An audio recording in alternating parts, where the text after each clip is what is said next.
그날 라면 국물이 유난히 짰다. 그리고 그 짠맛이 내 마음속 빈자리를 더 선명하게 긁어냈다.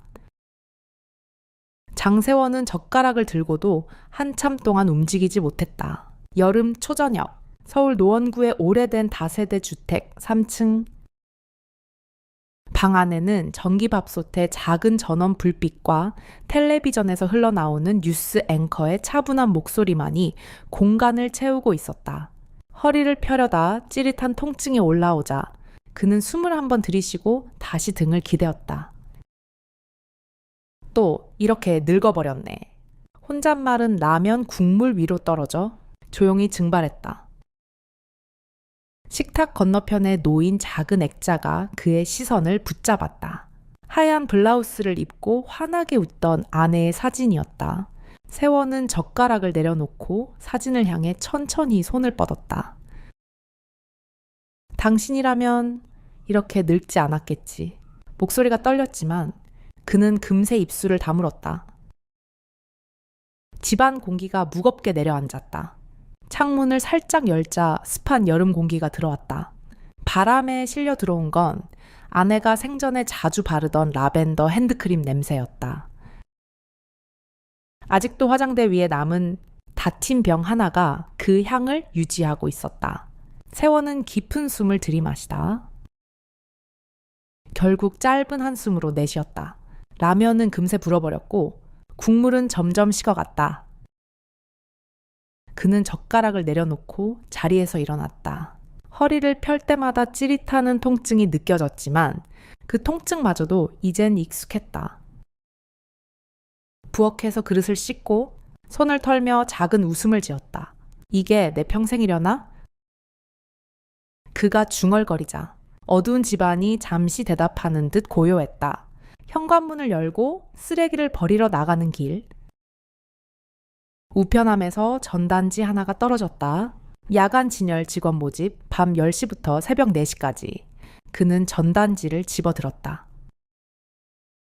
하얀 종이에 또박또박 적힌 글자가 밤의 정막 속에서 유난히 선명해 보였다. 집으로 돌아와 식탁 위에 전단지를 올려두고 의자에 앉았다. 허리 통증 때문에 오래 앉아있기는 힘들었지만 그는 전단지에서 눈을 떼지 못했다. 밤마다 허전해서 잠도 못 자는데 이게 나을지도 모르지. 하지만 곧 다시 주저앉은 듯 숨을 내쉬었다. 내 나이에 이걸 한다고. 젊은 애들도 힘들어하는 일일 텐데 텔레비전에서는 한 여성 앵커가 무덤덤한 얼굴로 날씨를 전했다. 내일은 낮 기온이 30도를 넘기겠습니다. 세원은 그것조차 들리지 않는 듯 멍하니 앉아 있었다. 그때 또 한 번 라벤더 향이 코끝을 스쳤다. 사진 속 아내가 당신 집에만 있지 말고 뭘 좀 해보라니까 라고 말하던 예전 기억이 떠올랐다. 세원은 천천히 시선을 전단지로 내렸다. 이렇게는 안 되겠다. 작게 중얼거리고는 마치 그 말을 스스로 확인이라도 하듯 전단지를 두 손으로 꼭 쥐었다. 잠시 후 그는 전화기를 집어들었다가 내려놓았다. 손가락이 전화를 걸듯 움직이다가 멈췄다. 내일은 걸어볼까?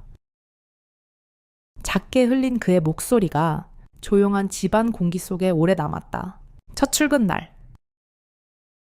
세원은 슈퍼 창고에 들어서며 서늘한 시멘트 바닥 촉감을 발바닥으로 느꼈다. 밤 10시가 막 지난 시각.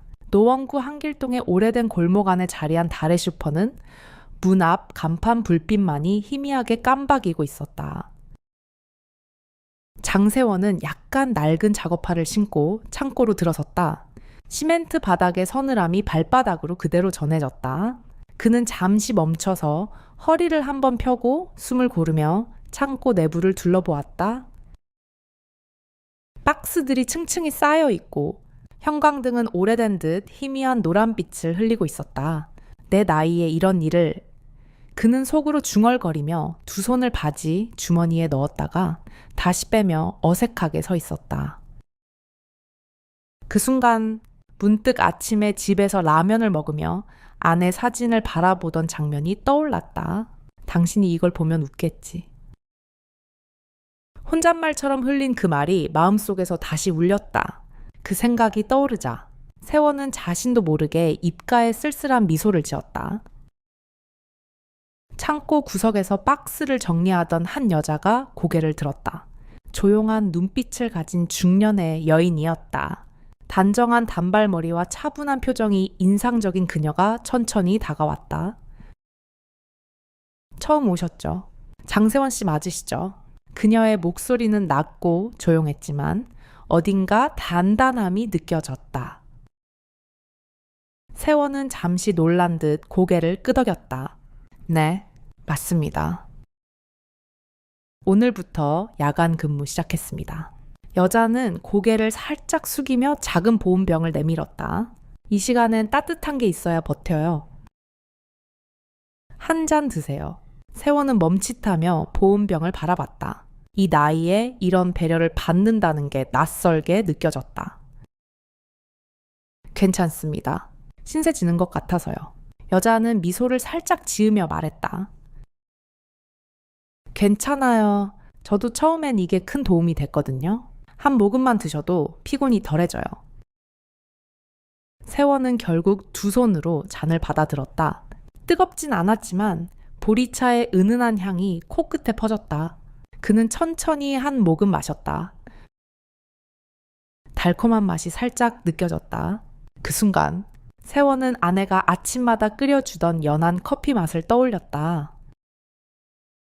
부드럽게 입안에 스며들던 커피의 온기, 그리고 식탁 건너편에서 자신을 바라보며 웃던 얼굴이 생생하게 떠오르자 그는 잠시 말을 잃었다. 괜찮으세요? 여자가 조심스레 물었다. 세원은 눈길을 들어 그녀를 바라보며 작게 웃었다. 고맙습니다. 이런 대접은 정말 오랜만이네요. 여자의 표정이 잠시 부드러워졌다. 밤엔 달달한 게 있어야 버티거든요. 그녀가 그렇게 대답하자 세원도 작게 웃음을 지었다. 그 후로 둘은 잠깐 박스 옆에 서서 일을 시작했다. 해숙이 먼저 박스를 정리하며 말했다. 무거우니까 허리 조심하세요. 오래 앉아 계셨던 분들은 첫날 특히 허리에 무리가 많이 와요. 세원은 허리를 살짝 만지며 웃었다. 예, 조심해야죠. 아직 몸이 예전 같지 않아서요. 그녀는 그의 허리 쪽을 잠깐 바라보며 고개를 끄덕였다. 천천히 하세요. 이 일은 급하게 하면 더 힘들어요. 창고 안에는 종이박스 긁히는 소리와 형광등의 미세한 윙윙거림만이 가끔 들렸다. 세원은 박스를 옮기면서도 자꾸 해숙의 움직임을 눈길로 쫓았다. 그녀의 손목을 스치는 조심스러운 동작이나 박스를 들어 올릴 때의 단단한 손길이 눈에 들어왔다.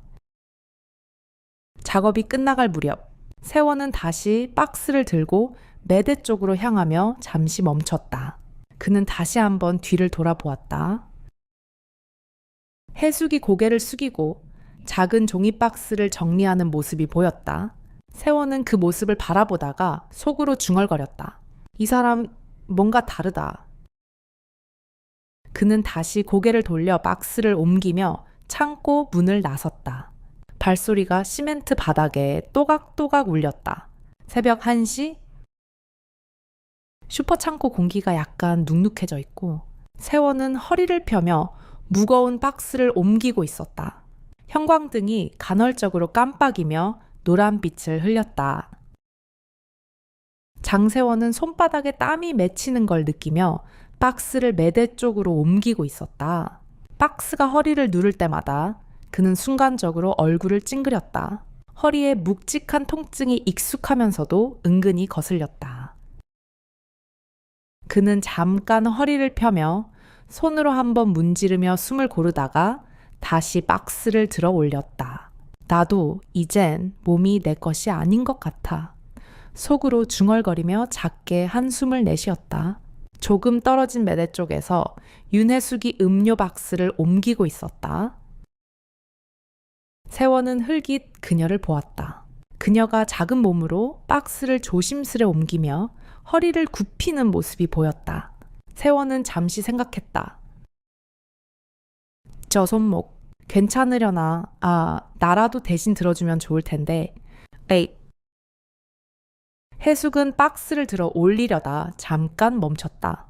그리고 그 순간 낮은 신음소리가 새어나왔다. 박스가 바닥에 떨어지며 둔탁한 소리를 냈다. 해숙이 손목을 움켜쥔 채 얼굴을 찡그렸다. 세원은 박스를 내려놓고 급히 다가갔다. 괜찮으세요?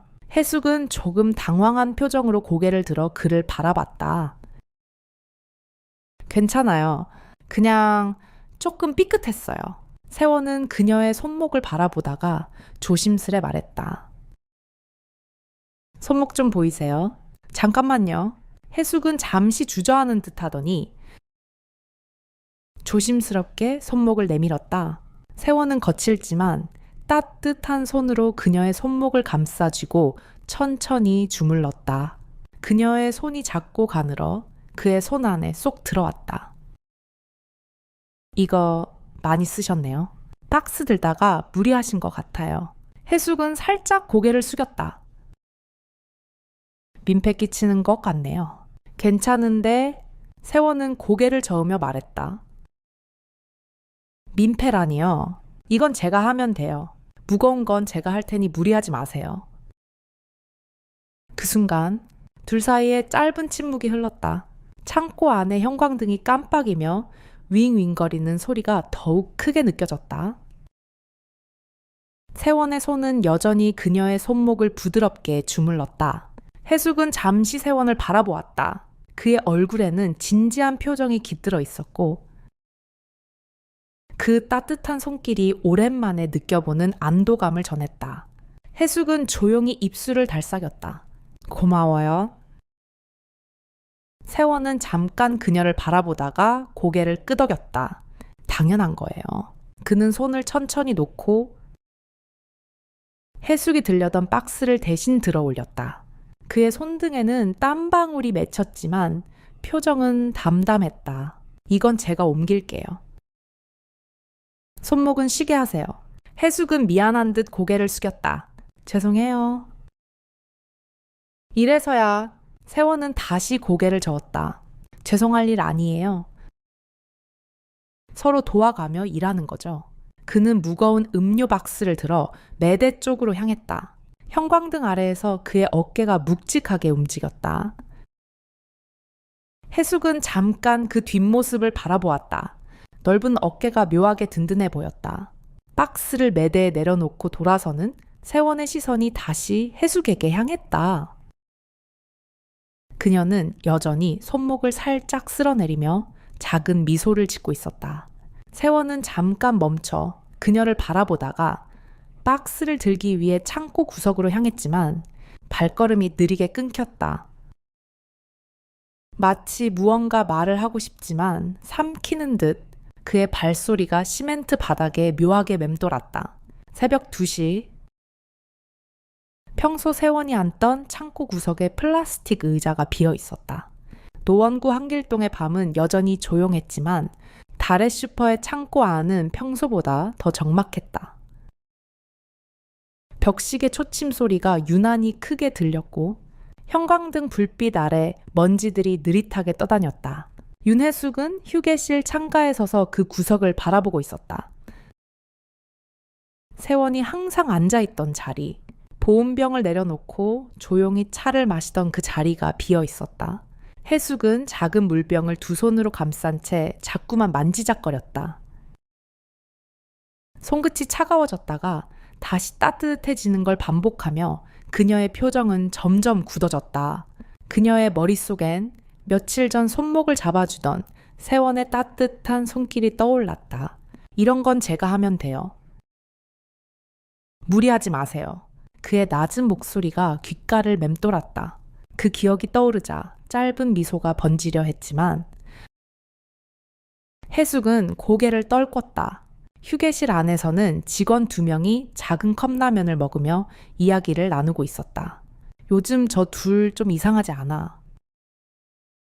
맨날 구석에서 뭐 얘기하고 그러게 나이도 있는데 너무 붙어 다니는 거 아니야? 그 소리는 크지 않았지만 휴게실 안의 고요 속에서 더 선명하게 들렸다. 해숙의 손끝이 물병을 더 세게 쥐었다. 그런 건 좀 조심해야지. 보는 사람도 있는데 말소리는 멀리서 들리는 듯 했지만 그녀의 귓가에 뚜렷이 박혔다. 해숙은 숨을 내쉬며 자리에서 일어나 창문 가까이 다가섰다.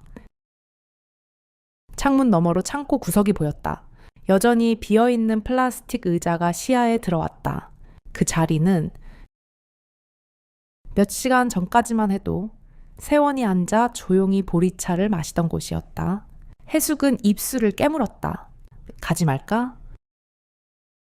스스로에게 물었지만 이미 대답은 정해져 있었다. 창고 쪽에서는 세원이 혼자 앉아 있었다. 그는 보리차를 작은 종이컵에 따라 홀로 마시고 있었다. 그의 어깨가 평소보다 더 구부정해 보였다. 손목을 주물러 주던 그의 표정이 떠올랐다. 해숙은 창문에 손끝을 대고 잠시 그를 바라봤다.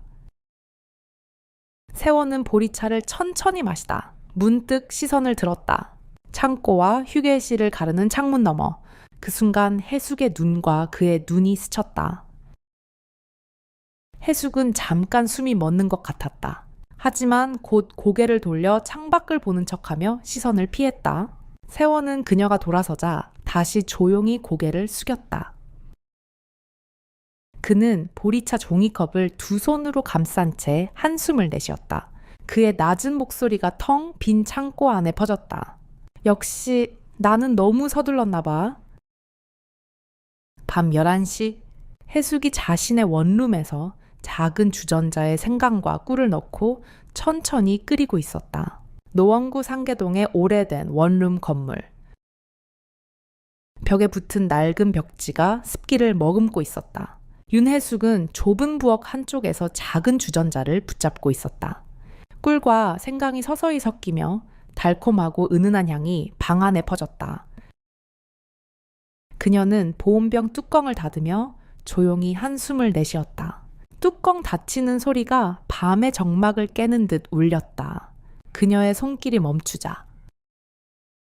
머릿속엔 첫 출근날 세원이 조심스레 건네봤던 모습이 떠올랐다. 고맙습니다. 이런 대접은 정말 오랜만이네요. 그 말을 들으며 자신도 모르게 미소 지었던 기억이 되살아났다. 해숙은 잠시 그때의 따뜻함을 되새기며 작게 미소 지었다가 금세 표정이 굳어졌다. 이제라도 가야 해. 속으로 중얼거린 그녀는 보온병을 꼭 쥐고 원룸 문을 나섰다. 달의 슈퍼 창고는 여전히 조용했다. 새벽 2시가 되자 형광등이 낮게 윙윙거렸고 박스들이 어지럽게 쌓여 있었다. 세원은 늘 앉던 구석 의자에 앉아 있었다. 그의 손에는 미지근한 보리차가 담긴 종이컵이 들려 있었다. 그는 한 모금도 마시지 않은 채 멍하니 손가락으로 컵 가장자리를 만지작거리고 있었다. 문이 열리는 소리가 들렸다. 해숙이 조심스레 문을 밀고 들어왔다. 그녀는 평소보다 더 단정하게 머리를 묶고 있었다. 세원이 놀란 듯 고개를 들었다. 해숙 씨. 해숙은 잠시 서 있다가 그의 앞에 다가와 보온병을 꺼냈다. 그녀는 보온병 뚜껑을 열고 천천히 종이컵에 따랐다. 달콤한 생강향이 창고 안에 퍼졌다. 미안해요. 그녀가 조용히 입을 열었다. 겁이 났어요. 사람들 시선이 괜히 민폐가 될까봐. 세원은 그녀의 말을 듣고 잠시 고개를 숙였다. 그리고 작은 미소를 지으며 말했다. 저도 그랬습니다. 하지만 이렇게 기다리게 하고 싶지 않았어요. 해숙은 그의 눈을 똑바로 바라보았다.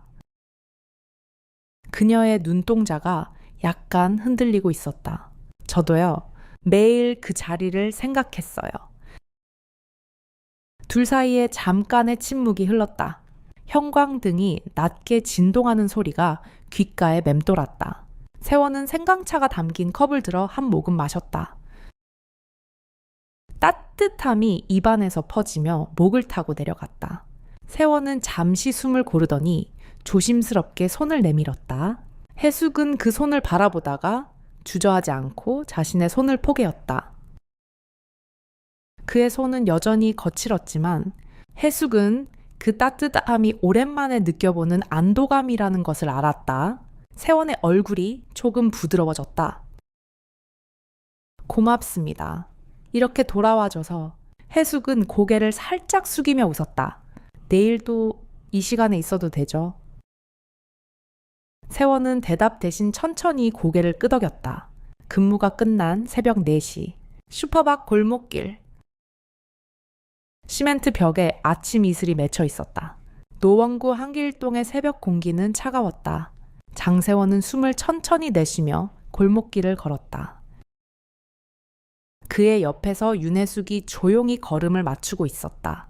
둘의 발소리가 습기를 머금은 시멘트 바닥에 또각또각 울렸다.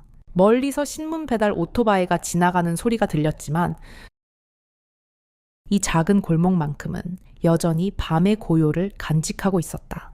세원은 문득 집에 돌아가면 다시 맡게 될 라벤더 향을 떠올렸다. 아내가 남기고 간 작은 병 하나가 여전히 방 한켠에 놓여 있었다.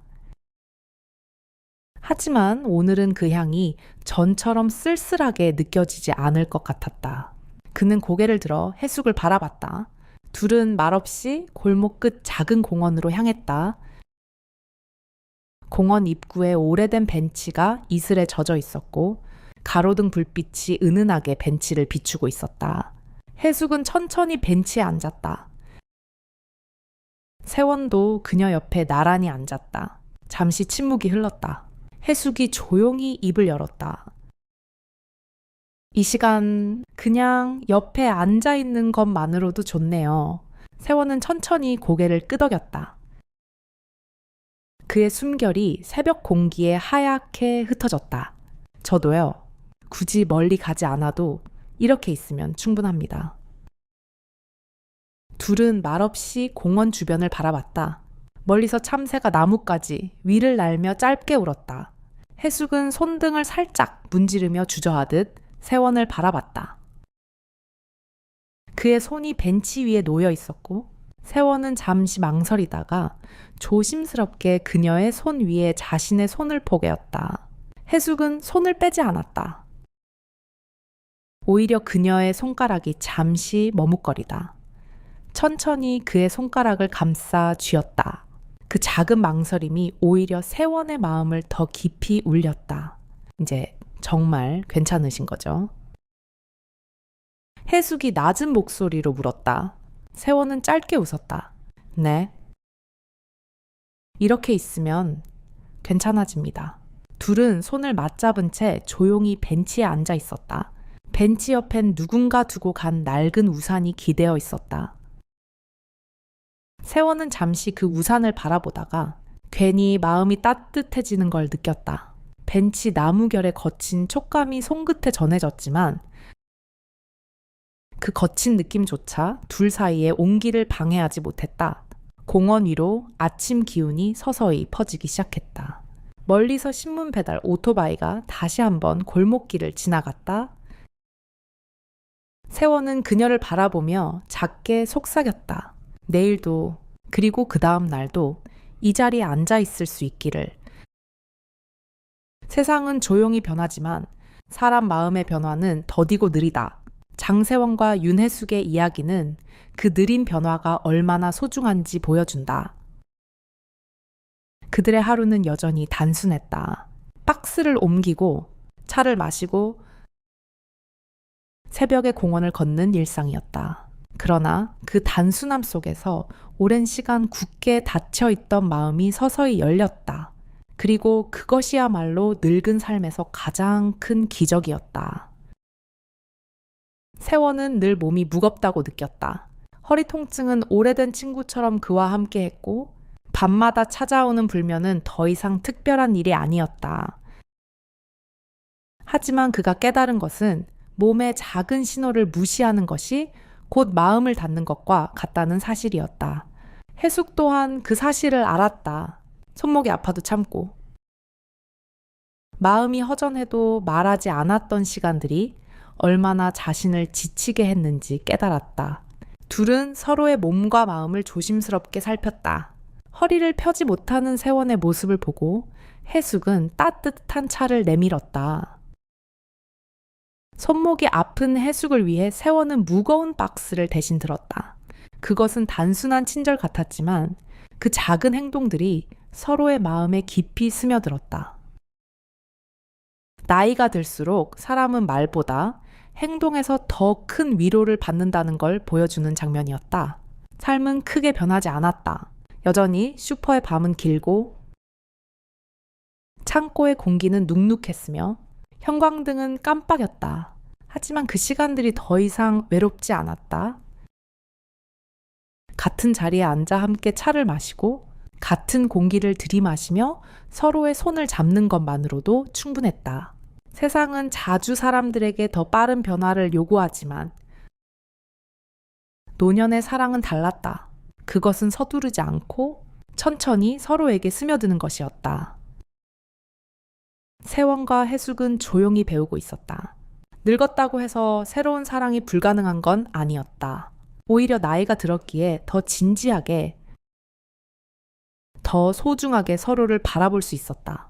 이야기의 깊은 울림은 몸과 마음을 돌보는 작은 습관에서 온다.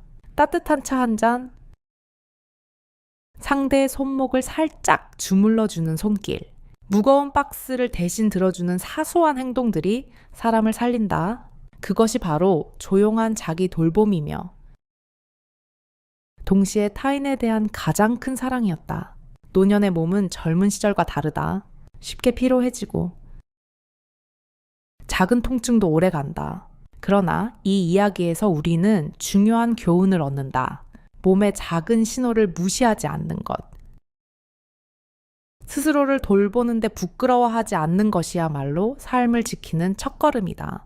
그리고 그 돌봄이 타인과의 관계에도 온기를 불러온다.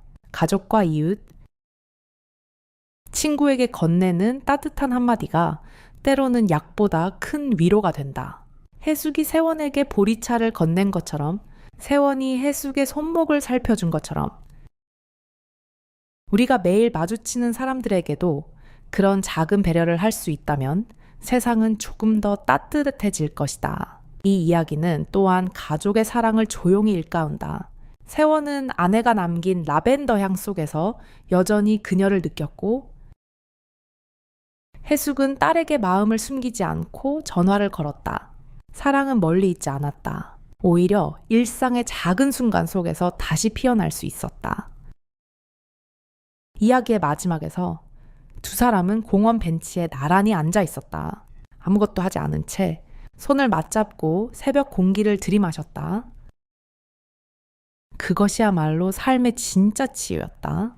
아무도 그들을 평가하지 않았고 그들은 그저 그 자리에서 함께 있는 것만으로 충분히 행복했다. 우리도 이 이야기를 통해 배우게 된다. 나이를 먹는다는 것은 결국 더 조용히 사랑하는 법을 배우는 일이다. 그 한 문장이 이 이야기를 요약한다. 몸이 보내는 작은 신호를 무시하지 말자. 허리가 아프다면 잠시 앉아 쉬고, 손목이 아프다면 도움을 청하자. 그것은 약함이 아니라 자신을 지키는 용기다. 그리고 주변 사람에게도 작은 온기를 건네자. 차 한 잔, 따뜻한 말 한마디가 생각보다 큰 힘이 된다. 우리의 하루가 바쁘고 단조로워 보여도 이런 작은 습관들이 삶을 바꾼다. 그것이 때로는 사랑을 되찾고 잃어버린 웃음을 돌려준다. 세원과 해숙의 늦은 사랑이 그 증거다. 그러니 오늘 이 이야기를 들은 우리 모두가 기억했으면 한다. 몸을 아끼는 것은 결국 마음을 아끼는 일이고, 마음을 돌보는 일은 누군가에게 손을 내미는 것에서 시작된다. 작은 손길이, 따뜻한 차 한 잔이 우리의 삶을 더 오래 건강하고 따뜻하게 만들어준다. 세상은 여전히 바쁘고 사람들은 여전히 자신의 삶을 지키느라 분주하다. 그러나 노년의 삶은 더 이상 경쟁이 아니다. 그것은 함께 걷는 느린 걸음이고 조용히 나누는 미소이며 말없이 건네는 손길이다. 세원과 해숙의 벤치 위 새벽은 누구에게나 찾아올 수 있다. 우리가 조금만 용기를 내고 서로를 조금만 더 따뜻하게 바라본다면 말이다. 그렇게 서로의 하루에 조용히 스며드는 것이야말로 인생 후반부의 가장 큰 행복일 것이다. 그리고 어쩌면 그것이 삶을 구하는 방법일지도 모른다. 여기까지 함께 들어주셔서 진심으로 감사합니다. 오늘 이야기가 마음에 조금이라도 따뜻한 흔적을 남겼다면 조용히 좋아요를 눌러주셔도 좋고, 더 많은 이런 이야기를 원하신다면 구독도 편안하게 해주세요. 특별히 긴 글을 남기지 않으셔도 괜찮습니다. 그냥 1이라고 댓글로 적어주시면 이 이야기가 여러분께 닿았다는 걸 알 수 있어 저희에게 큰 힘이 됩니다. 오늘도 건강하고 마음이 따뜻한 하루 보내시길 바랍니다.